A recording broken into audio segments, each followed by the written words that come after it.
Assalamualaikum warahmatullahi wabarakatuh. Selamat datang kembali di channel Om Bris Official. Untuk kisah kali ini masih ada sebuah cerita dari tulisannya Untung Prasetyo.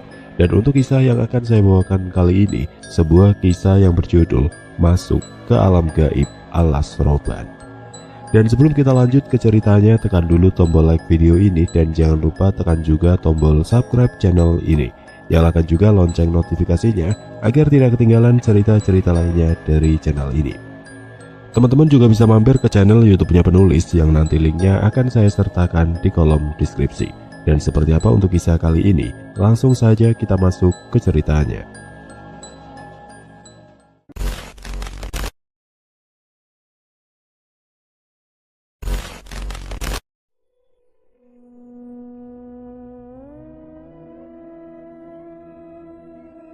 "Abang, jadi mau pergi ke Jawa?" tanya Intan kepada suaminya. "Ya jadi, Neng. Ini kan tugas dari kantor. Abang wajib berangkat," jawab Bang Pian sambil membersihkan tas besar hitam milik istrinya yang biasa digunakan untuk mudik lebaran. Sudah lebih dari 1,5 tahun Bang Pian dan Intan menikah. Saat itu kedua insan yang saling menyayangi dan mengasihi itu pun langsung diberikan anugerah seorang bayi laki-laki bernama Ilham Alfiansa. Kebahagiaan yang tercipta dalam rumah tangga Bang Pian dan juga Intan itu harus mengalami cobaan ketika Bang Pian tiba-tiba menghilang dalam perjalanannya ke sebuah daerah di Jawa Tengah. Selama 3 bulan lebih, Bang Pian pun harus berpisah dengan anak dan istrinya, serta harus berjuang untuk dapat kembali lagi ke dalam keluarganya. Walaupun beberapa kali Bang Pian hampir saja kehilangan nyawanya. "Ayah pergi dulu ya Bang, Abang jagain ibu ya," ucap Bang Pian sambil menimang-nimang anak kesayangannya yang baru berusia 3 bulan itu. "Emang ayah mau kemana? Kok minta abang ngejagain ibu segala sih? Emang ayah mau pergi lama?" sahut Intan yang sedang menyiapkan keperluan untuk perjalanan Bang Pian kala itu. "Ya kagak lama, tapi kan biar anak kita kagak rewel, Neng," balas Bang Pian sambil terus menatap bayinya dengan penuh rasa bahagia.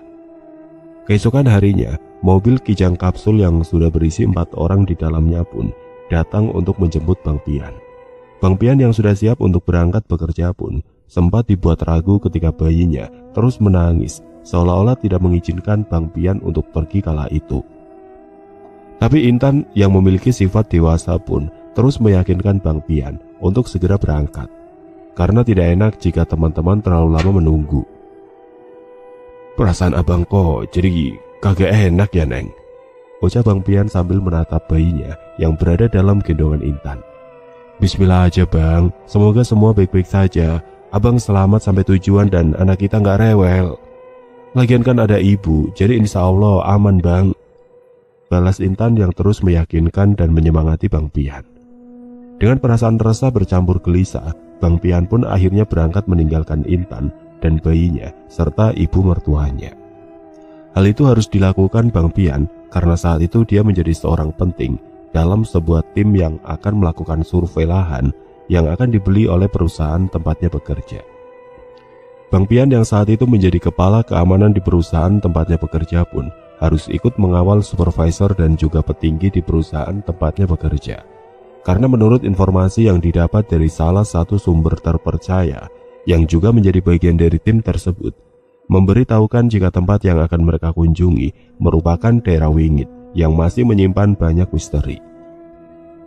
"Emang bener di daerah itu masih angker, Man?" tanya Bu Indah yang menjadi supervisor perusahaan tempat Bang Pian bekerja. "Kabarnya begitu Bu. Info itu saya dapat dari juru kunci daerah setempat," jawab Firman yang merupakan karyawan di perusahaan tersebut. "Terus buat apa perusahaan kita membeli lahan di tempat Wingit itu Bu Indah?" tanya Bu Desi yang merupakan bawahan langsung Bu Indah. "Menurut riset dari timnya Pak Doni, perkembangan pariwisata di daerah itu sangatlah bagus. Rencananya dalam beberapa tahun ke depan akan dibuat jalur lintas selatan yang menghubungkan jalur tersebut dengan jalur Pantura. Jadi prospek pariwisata di sana akan sangat pesat ke depannya," jawab Bu Indah menjelaskan. Setelah menempuh lebih dari 15 jam perjalanan, akhirnya rombongan Bang Pian dan Bu Indah pun mulai memasuki daerah pedesaan. Rasa lelah akibat perjalanan jauh pun sudah dirasakan oleh semua orang yang ada dalam rombongan mobil kijang kapsul tersebut. Bu Indah, Bu Desi, Firman, dan Mas Asep serta Bang Pian pun hanya saling terdiam. Mereka sudah jenuh berada dalam kendaraan dan berharap untuk segera sampai di sebuah dusun yang mereka tuju. "Jalurnya benar yang ini, Sep?" tanya Firman yang duduk di sebelah Asep yang menjadi sopir utama dalam perjalanan itu. "Bener, Man. Dari arah kabupaten kita diminta ikutin jalur ke arah timur sampai ada kali besar. Nah, nanti ada pertigaan ke kanan, kita masuk dan tinggal ngikutin jalur itu saja," jawab Asep menjelaskan. Kala itu alat komunikasi belum secanggih saat ini. Perjalanan ke daerah tersebut pun harus memakan waktu selama 17 jam, karena memang daerah yang mereka tuju adalah daerah pesisir pantai selatan. Asep yang sudah terlihat sangat lelah pun terus fokus menatap ke arah jalan. Karena mendung mulai membuat keadaan sekitar terlihat gelap, Asep pun agak mengurangi laju kendaraan yang dikendarainya. "Emang lo pernah ke tempat yang akan kita tuju ini, Sep?" tanya Firman yang berusaha memecah keheningan di dalam kendaraan saat itu. "Belum lah, Man. Yang udah pernah ke sana timnya Pak Doni. Kan yang dapat informasi tanah itu kan memang orangnya Pak Doni," balas Asep dengan lugas. "Terus lu dikasih alamat sama arah jalannya dari siapa, Sep?" tanya Firman yang merasa sangat penasaran kala itu. "Dari Pak Agus, Man, wakilnya Pak Doni," balas Asep sambil sesekali menatap Firman yang terus menemaninya sepanjang perjalanan itu. Tidak lama kemudian hujan deras pun turun mengguyur daerah setempat. Asep yang takut jika alamat yang sedang ditujunya terlewat pun mulai berjalan lebih pelan dari sebelumnya. Hingga akhirnya mobil yang dikendarai Asep pun memasuki sebuah gapura besar yang ada di hadapan mereka. "Beneran masuk ke sini, Sep?" tanya Firman yang merasa agak tidak nyaman saat itu. "Lah kan gak ada jalan lainnya, Man," balas Asep sambil tersenyum. Setelah lebih dari 30 menit berjalan pelan memasuki jalan berbatu yang semakin menyempit, akhirnya Bang Pian yang duduk di bangku paling belakang pun terbangun. Dan tidak lama kemudian, Bang Pian yang sudah ikut mengamati keadaan di sekitar tempat yang mereka lewati, meminta Asep untuk menghentikan laju mobil yang dikendarainya. "Perasaan kita udah ngelewatin jalan ini dah," ujar Bang Pian yang membuat semua orang menoleh ke arah belakang tempat Bang Pian berada. "Gue udah ngerasa gak enak dari tadian, tapi gue bingung mau ngomongnya," balas Firman yang membuat Asep, Bu Desi, dan Bu Indah terdiam. "Coba kita jalan lagi aja dulu, Mas Asep," ujar Bu Indah yang mulai merasa takut dengan apa yang sedang mereka alami saat itu. "Iya, Sep, coba kita jalan lagi aja dulu dah," imbu Bang Pian dari arah belakang. Setelah kembali berjalan dan sudah 30 menit berlalu, semua pasang mata yang ada di dalam mobil pun dikejutkan dengan sebuah pohon beringin besar yang tadi sudah dilalui oleh rombongan Bang Pian. Bang Pian yang merasa yakin jika mereka sedang disesatkan pun meminta Asep untuk terus menjalankan kendaraannya. "Kita cari tempat yang aman. Nanti kalau gue bilang berhenti, lu langsung berhenti ya, Sep," ujar Bang Pian yang terus memandang ke arah kaca depan. Setelah beberapa saat, Bang Pian pun akhirnya meminta Asep untuk menghentikan kendaraannya. Dan Bang Pian pun bergegas keluar dari dalam mobil, melalui pintu belakang serta meminta kepada yang lainnya untuk tetap berada di dalam kendaraan tersebut kala itu. Bang Pian yang sudah berada di luar mobil pun mulai berjalan mengelilingi mobil sambil terus memeriksa keadaan. Dan tidak lama kemudian, Bang Pian mengetuk kaca jendela pintu mobil bagian kiri, meminta Firman untuk membukanya.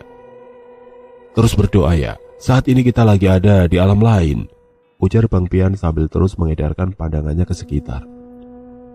"Yang bener lu, Yan, jangan bercanda lagi dah," balas Firman yang langsung menoleh ke arah Bu Indah yang duduk tepat di belakangnya. "Jangan putus berdoa ya, gue coba cari tahu dulu siapa yang bawa kita ke tempat ini," balas Bang Pian yang langsung meminta Firman untuk menutup kembali kaca jendela mobilnya. Setelah itu Bang Pian pun kembali berjalan mengelilingi mobil dan hal itu sempat membuat Bu Indah dan yang lainnya merasa kebingungan. "Kita beneran tersesat, Man?" tanya Bu Indah yang merasa semakin penasaran dengan apa yang sedang mereka alami kala itu. "Berdoa terus saja, Bu, biar Pian yang urus soal ini," balas Firman menjelaskan dengan tenang. Tidak lama kemudian Bang Pian pun dengan tergesa-gesa meminta semua orang yang berada di dalam mobil itu keluar. Wajah Bang Pian pun terlihat pucat dan tegang, dan dengan panik Bang Pian berteriak meminta Asep, Firman, Bu Indah dan juga Bu Desi keluar. Setelah semua penumpang keluar dari dalam mobil tersebut, barulah semua menyadari jika saat itu mobil yang mereka tumpangi sudah berada di bibir jurang yang sangat dalam. Bu Indah dan Bu Desi pun terlihat gemetar menyaksikan apa yang terjadi saat itu. Keduanya tidak percaya jika akan mengalami kejadian di luar nalar yang sebelumnya belum pernah mereka alami. Astagfirullahaladzim, teriak semua orang yang berada di tempat itu tatkala melihat mobil yang mereka tumpangi meluncur ke dalam jurang yang ada di hadapan mereka. Mobil kita, Sep, itu mobil bagaimana? Teriak Bu Indah dengan tubuh gemetar dan tangisan yang keluar dari bibirnya. Yang penting kita semua selamat, Bu. Ibu tenang dulu, jawab Asep yang berusaha menenangkan Bu Indah dan juga Bu Desi. Jangan sampai ada yang terpisah. Kita nggak punya apa-apa dan kita nggak tahu ada di mana kita saat ini, ujar Bang Pian yang terus mengedarkan pandangannya ke sekitar. Jalan yang terasa lebar yang dilalui mobil mereka pun tiba-tiba saja menghilang. Dan dengan ajaibnya, jalan tersebut berubah menjadi jalan setapak. Bang Pian yang sudah meyakini jika saat ini mereka sedang disesatkan di alam lain pun mencoba berinteraksi dengan sosok-sosok makhluk tidak kasat mata yang mendiami wilayah tersebut. Mas, lu pimpin rombongan, jalan berbaris jarak rapat ya. Bu Indah jalan di belakang Firman, dan Asep jalan di belakang Bu Indah. Terus Bu Desi di belakang Asep, biar saya yang ngejaga barisan paling belakang. Jalan terus ke depan aja, Man. Pikiran jangan ada yang kosong, terus berdoa dan minta perlindungan sama Allah, ujar Bang Pian yang menjadi orang paling bertanggung jawab di saat situasi genting seperti itu. Jalan lurus saja, Man. Kalau ngerasa ragu berhenti saja ya, ibu Bang Pian ketika rombongannya mulai berjalan. Setelah lama berjalan, Firman yang berjalan di barisan depan memimpin rombongan pun tiba-tiba menghentikan langkahnya ketika dia mendapati tebing yang menjulang tinggi di hadapannya. Jalannya buntu, Yan, gimana ini? Ucap Firman dari bagian depan. Sebentar, gua cek ke depan dulu. Semua baris yang rapat ya, pegangan satu sama lain, balas Bang Pian dengan penuh kekhawatiran saat itu. Ketika Bang Pian sedang memeriksa keadaan sekitar dan mencari jalan untuk dapat menembus tebing tinggi yang ada di hadapannya itu, tiba-tiba saja Bang Pian merasakan adanya sebuah energi gelap yang datang ke arah mereka. Dengan bersusah payah, Bang Pian pun kembali ke tempatnya berada dan menghalau energi hitam yang sepertinya mengincar mereka. Kalau salah satu ada yang misah, bisa berapa ini urusan? Bisik Bang Pian dalam hatinya. Bang Pian yang memiliki kemampuan yang berkaitan dengan hal-hal gaib pun belum dapat mengetahui apa yang sedang terjadi kepada dirinya serta rombongannya. Mata batin Bang Pian pun seolah tertutup rapat, hingga dia belum bisa mengetahui siapa yang membawanya ke tempat itu. Jam tangan gua kagak gerak, Yan, bisik Firman kepada Bang Pian. Bu Indah serta Bu Desi juga Asep yang juga mengenakan jam tangan pun langsung memeriksa jam di tangan mereka masing-masing. Dan hal sama pun didapati Bu Indah, Bu Desi dan juga Asep. Pantesan bu bangke, jam mati pada dipakai, seloro Bang Pian melontarkan candaan yang membuat semua orang tertawa. Bercandanya ditunda dulu aja, Yan, kita cari jalan keluar dulu nih, balas Firman yang merasa mulai khawatir dengan keberadaan mereka. Iya, kalau gitu gua yang jalan di depan dah, lu awasin yang bener, Man. Pokoknya kita nggak boleh berpencar, seru Bang Pian yang kembali mengatur barisan untuk melanjutkan perjalanan mereka. Gila, ini tempat rapat bener ya, sampai kagak bisa ditembus, celetuk Bang Pian yang berjalan di barisan paling depan. Emangnya kita lagi di mana, Mas Pian? Tanya Bu Desi yang mendengar apa yang dikatakan Bang Pian tadi. Kayaknya kita lagi di alam lain, Bu, makanya kita jangan sampai berpencar, balas Bang Pian yang membuat Bu Desi menelan ludahnya karena merasa terkejut dengan jawaban dari Bang Pian. Di sisi lain, Intan yang sudah 1 minggu ditinggal pergi oleh suaminya itu mulai merasa khawatir dengan keadaan suaminya. Karena Bang Pian sebelum berangkat hanya mengatakan jika dia dan timnya akan pergi selama 4 hari. Tapi sudah 7 hari Bang Pian belum juga pulang. Intan yang memiliki firasat buruk pun segera datang ke rumah Baba Ali, orang tua dari Bang Pian, untuk menyampaikan hal tersebut. Emang Pian pamitnya berapa hari, Neng? Tanya Baba Ali sambil menggendong cucunya. Cuma 4 hari, Pak, tapi ini kan udah seminggu, balas Intan yang merasa khawatir dengan keadaan Bang Pian. Ya udah, besok biar Baba ke tempat kerjanya si Pian Daya. Lu tenang dulu, Neng. Pian mah kagak mungkin nyeleweng. Orang jelek begitu mana ada yang mau. Seru Baba Ali yang membuat Intan tersenyum kala itu. Kagak anak, kagak bapak, sama saja. Doyan banget bercanda. Siniin cucu saya, balas Maela yang datang membawa air minum untuk Intan. Ngapa nunggu besok sih Bang? Sekarang saja, kan kantornya masih buka. Biar dapat kepastian, biar mantu kita tenang. Ibu Maela sambil menciumi cucu lelaki kesayangannya itu. Ya dah, kalau begitu gua jalan sekarang. Lu tunggu dulu di mari Daneng. Kalau mau tidur, kamarnya laki Luno kosong. Udah lama juga kagak dibersihin. Gih, udah bersihin, balas Bapak Ali yang langsung pergi meninggalkan rumahnya. Ketika hari menjelang maghrib, Bapak Ali pun kembali ke rumahnya dengan wajah murung. Maela yang tahu akan kebiasaan suaminya itu pun sudah mengira jika ada hal buruk yang terjadi kepada anak sulungnya itu. Mau teh apa kopi Bang? Tanya Maela yang sudah menyambut kedatangan suaminya itu. Kopi aja, jawab Bapak Ali singkat dan langsung duduk di kursi kebesarannya yang ada di ruang tamu rumahnya. Bapak udah ketemu orang kantor tempat Pian kerja Neng. Mereka juga belum dapat kabar soal Pian yang pergi sama 4 temennya. Karena di lokasi tujuan mereka, Pian sama teman-temannya juga belum sampai-sampai di sono. Ujar Bapak Ali yang membuat Intan mengucurkan air mata. Apa jangan-jangan Bang Pian sama rombongannya kenapa-napa di jalan, Bah? Balas Intan yang sudah berderai air mata. Belum pasti, Neng. Pihak kantor juga masih terus mencari keberadaan Pian sama teman-temannya. Sekarang lu sabar dulu Daya.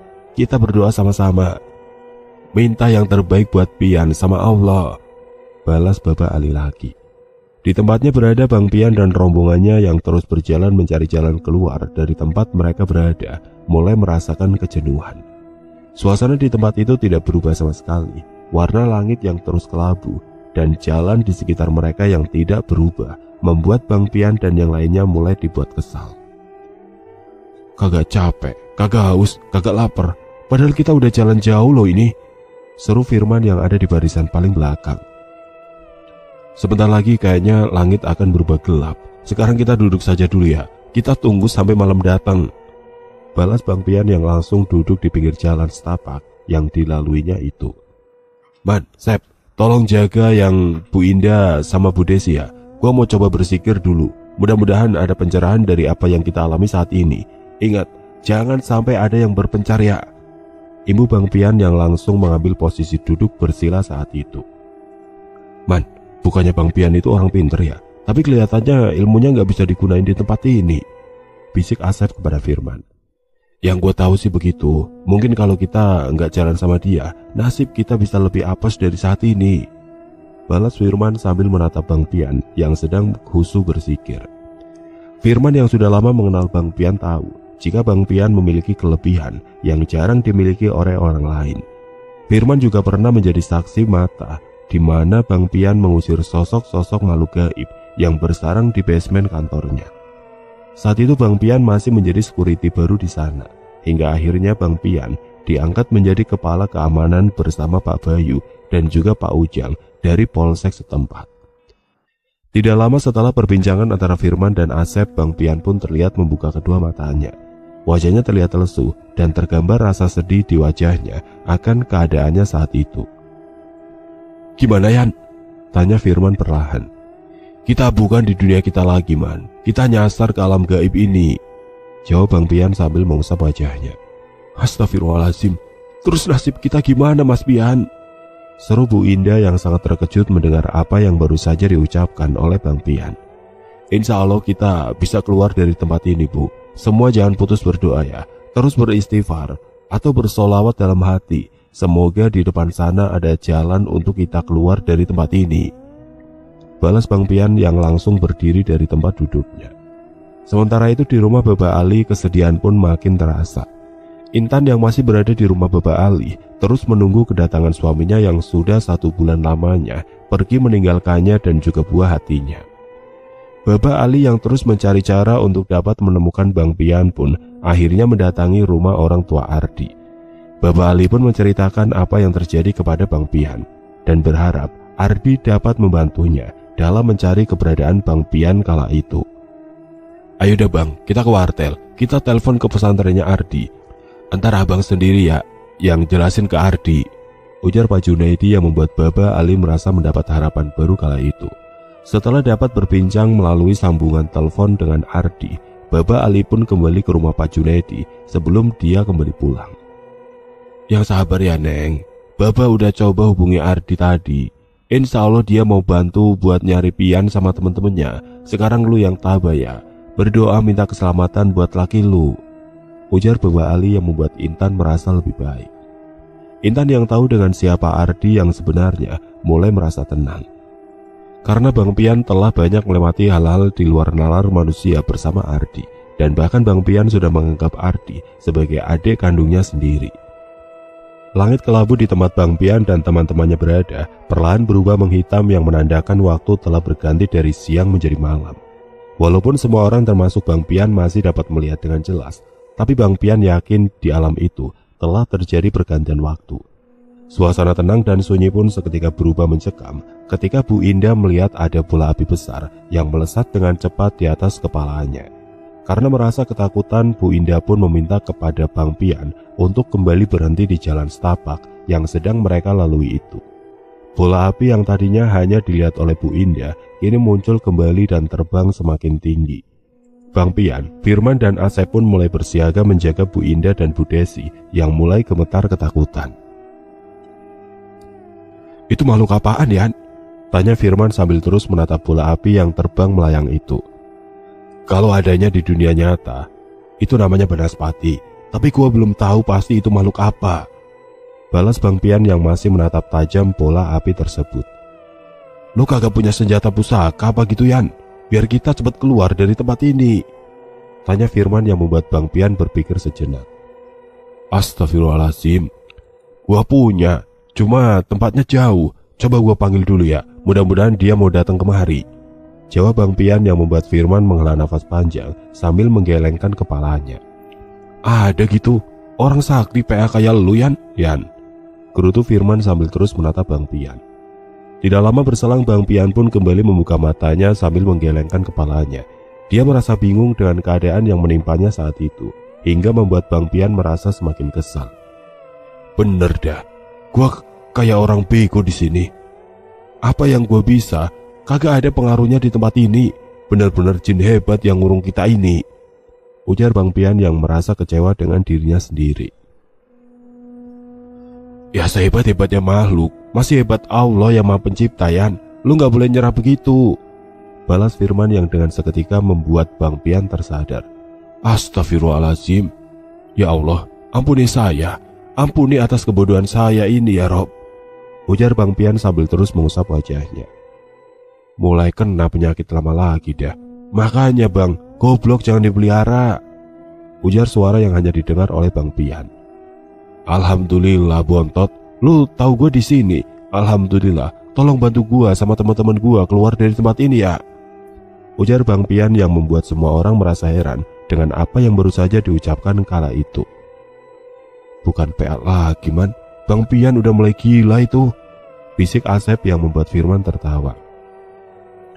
Alhamdulillah, adik gue barusan bilang kalau kita harus terus jalan dan segera pergi dari tempat ini. Sekarang, ayo kita jalan lagi, ujar Bang Pian yang membuat Bu Indah, Bu Desi, Firman, dan Asep saling beradu pandang. Lu mau kita di sini sampai kiamat? Kalau gue mau ogah, celutuk Bang Pian yang kembali berjalan. Mau tidak mau Bu Indah, Bu Desi, Firman, dan Asep pun mengikuti langkah Bang Pian. Walau sempat merasa frustasi, tapi kini Bang Pian lebih bersahabat dan terus berdoa di dalam hatinya. Dan setelah beberapa lama berjalan, Bang Pian pun sampai di tepi jurang yang sama seperti tempat pertama kali mereka berada. Lah, kok sampai sini lagi Yan? Ini kan tempat mobil kita jatuh ke jurang tadi, ujar Firman sambil terus melihat ke sekitar.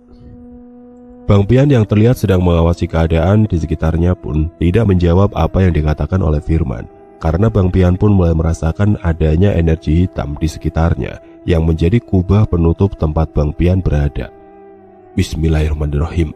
Wiratungga, Wiratungga, hadir, aku memanggilmu, hadirlah, bisik Bang Pian yang langsung menghentakkan kakinya ke tanah. Seketika itu juga suara gemuruh dan kilatan cahaya terjadi. Dan dari arah atas muncul kilatan cahaya putih kekuningan yang mendekat ke arah Bang Pian dengan cepat. Hembusan angin yang menerpa tubuh Bu Indah, Bu Desi, serta Firman dan Asep pun membuat mereka tidak menyadari jika Bang Pian telah berhasil menangkap cahaya putih yang melesat dengan sangat kencang ke arahnya. Firman yang menyadari jika Bang Pian telah menggenggam sebilah golok pun dibuat terkejut dengan apa yang baru saja dialaminya itu. "Lu dapat golok dari mana, Yan?" tanya Firman yang merasa jenggal dengan apa yang dilihatnya. "Golok gua, yang tadi gua bilang itu, alhamdulillah dia bisa datang nih," jawab Bang Pian sambil terus memandangi bilah golok yang merupakan perwujudan dari sosok makhluk gaib bernama Wiratungga itu. "Terima kasih, Dik, udah mau ngebantu gua lagi," bisik Bang Pian dalam hati. Bang Pian yang mengetahui jika Ardi telah membantunya pun merasa terharu dan meneteskan air mata. Di tengah suasana mencekam itu, tentunya apa yang terjadi dengan Bang Pian membuat Firman dan Asep serta Bu Indah dan juga Bu Desi khawatir. Karena Bang Pian lah yang menjadi satu-satunya orang yang mengerti akan apa yang mereka alami saat itu. "Lu kagak kenapa-napa kan, Yan?" tanya Firman perlahan. "Alhamdulillah, gua kagak kenapa-napa, Man. Gua cuma kangen sama adik-adik kan gua yang masih ada di pesantren," ujar Bang Pian sambil menghapus air matanya. "Semua duduk rapat, jangan ada yang misah ya. Insya Allah kita bisa nemu jalan keluar dari sini." Ibu Bang Pian yang langsung duduk bersila dan menancapkan golok yang baru saja datang itu ke tanah tempat mereka berada. Tidak lama kemudian tanah tempat Bang Pian dan yang lainnya berada tiba-tiba saja bergetar.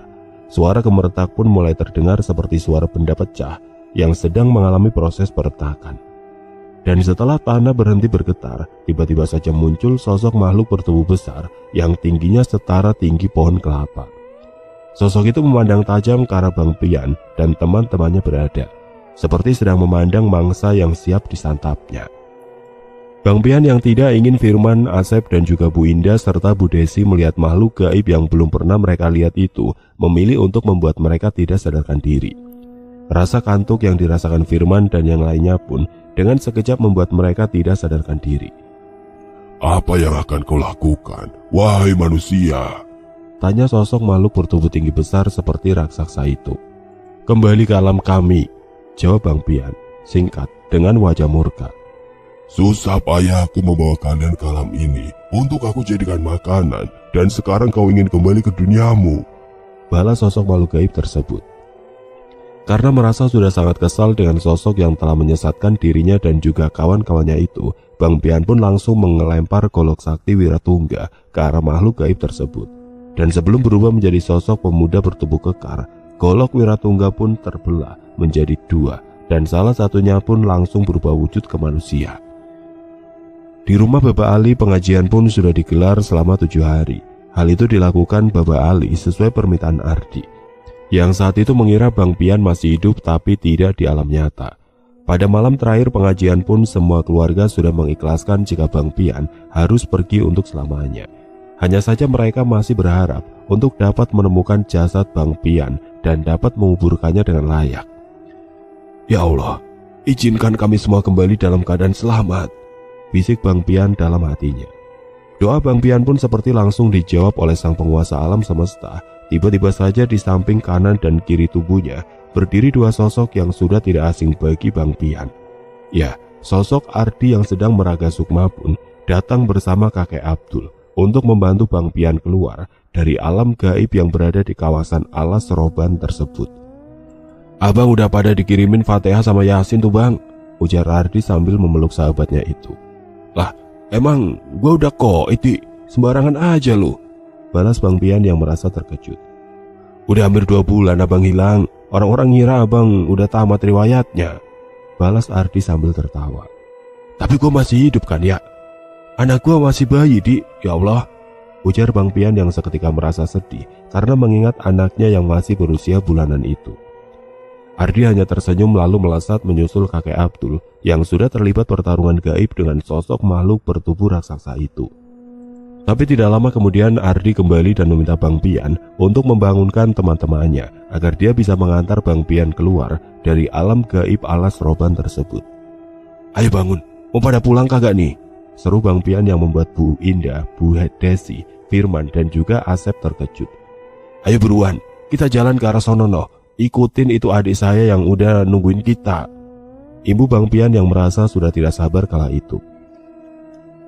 Tanpa banyak bertanya lagi, Bu Indah, Bu Desi, Firman dan Asep pun mulai berjalan mengikuti Ardi yang berdiri di barisan paling depan. Sementara itu Bang Pian berdiri di barisan paling belakang. Kurang lebih 30 menit berjalan, Ardi pun berhenti dan meminta semua orang untuk melompat ke arah semak belukar yang ada di hadapannya. Saya cuma bisa antar abang sampai sini ya bang. Nanti dari tempat abang sadar, gak jauh kok, ada jalan raya, jalan utama di daerah sini. Ujar Ardi yang membuat semua orang menjadi kebingungan. Makasih adik, gue utang budi banyak nih sama lu. Ntar kalau lu sunat, kabarin gue ya. Balas Bang Pian sambil tertawa. Lo nikah ke kabar-kabar, sombong amat lu bang. Balas Ardi kesal. Ya udah, ntar kalau gua sampai rumah, gua telepon dah dari kantor. Sekarang gua balik dulu ya. Balas Bang Pian yang membuat Bu Indah, Bu Desi, Firman, juga Asep tambah bingung. Salam buat Kak Intan bang. Balas Ardi sambil tersenyum. Lah, bukannya pada lompat, mau pada pulang kagak lu? Seru Bang Pian yang membuat semua orang terkejut. Bodoh amat ya, yang mau pulang ayo ikutan gua nih. Ibu Bang Pian yang langsung melompat ke arah semak belukar di hadapannya. Terima kasih adik. Kapan waktu kita ketemu lagi ya? Saya mau minta tolong sama kamu. Ujar Bu Indah yang merasa senang dapat bertemu dengan Ardi kala itu. Setelah semua melompat ke arah semak belukar yang ada di hadapan mereka, Bang Pian, Bu Indah, Bu Desi, Firman dan Asep dibuat sangat terkejut ketika mereka terbangun pada pagi hari, tepat di samping mobil yang mereka kendarai. Hal yang membuat mereka terkejut adalah mobil yang mereka gunakan masih dalam keadaan utuh, tanpa ada lecet sedikit pun, walaupun mereka berada di tengah hutan jati. Bang Pian yang sudah merasa haus pun mulai membuka pintu mobil yang ditumpanginya itu, lalu mengambil air mineral dan membagikannya ke Bu Indah serta yang lainnya. Setelah itu Bang Pian pun mengajak Asep untuk mencari jalan keluar dari hutan tersebut, agar mereka dapat membawa juga mobil yang mereka kendarai itu.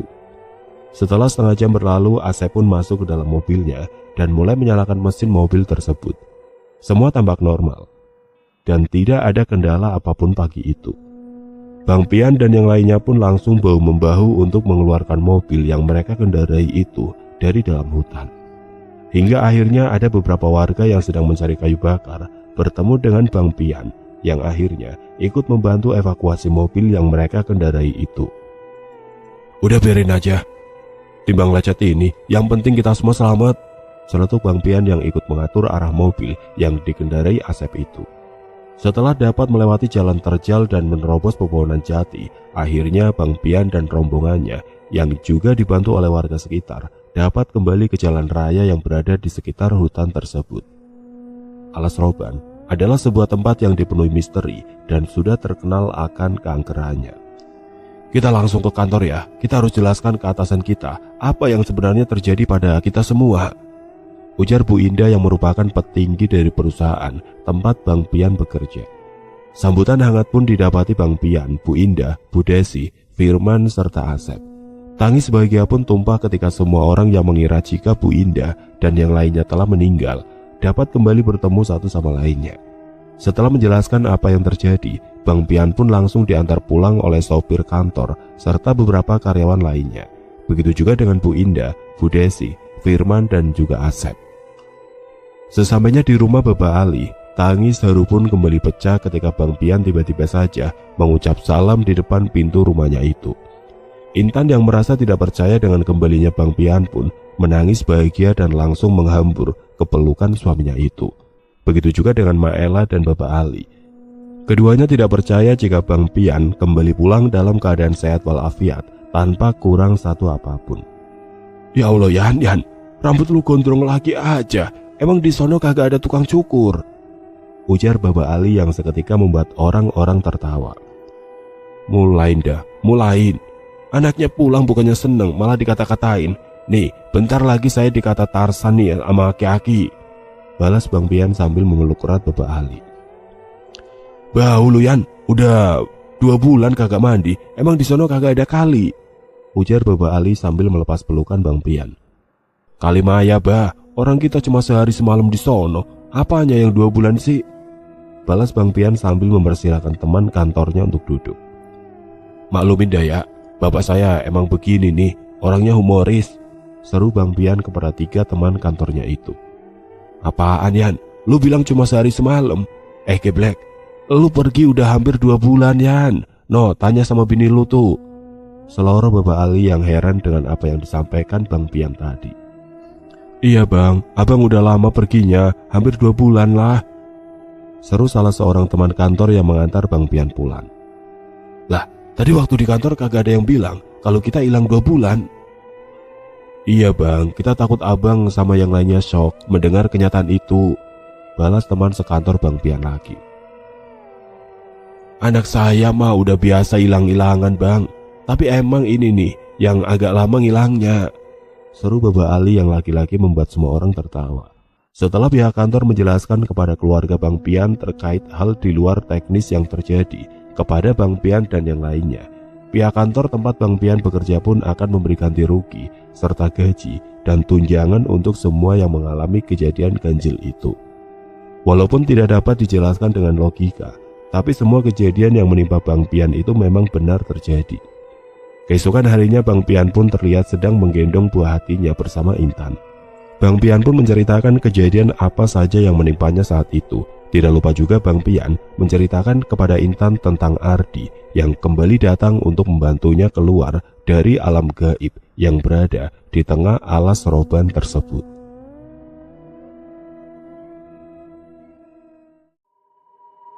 Oke teman-teman, sekian untuk kisah kali ini. Bagaimana menurut kalian tentang kisah ini? Tulis komentar kalian di kolom komentar. Dan buat teman-teman yang baru bergabung, jangan lupa untuk like, komen, share, serta subscribe channel ini. Jangan lupa nyalakan juga lonceng notifikasinya agar tidak ketinggalan cerita-cerita lainnya dari channel ini. Dan akhir kata, wassalamualaikum warahmatullahi wabarakatuh.